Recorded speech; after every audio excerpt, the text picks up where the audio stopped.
கிருஷ்ணகிரி மாவட்டம் பர்கூர் அருகே முருகம்பள்ளம் கிராமத்தில் திரௌபதி அம்மன் கோவில் மகாபாரத விழாவின் இறுதி நாளான இன்று துரியோதனன் வதம் செய்யும் நிகழ்ச்சி வெகு விமர்சையாக நடைபெற்றது.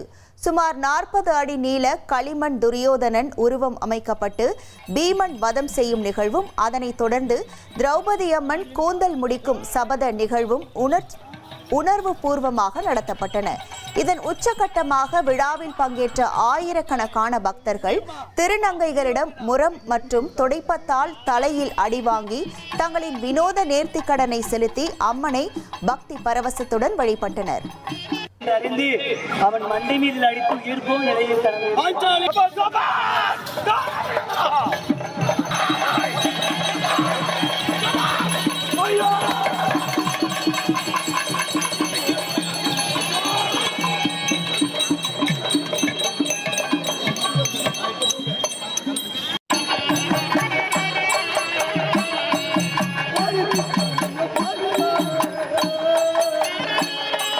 இது சகாதேவனுடைய சிரம்.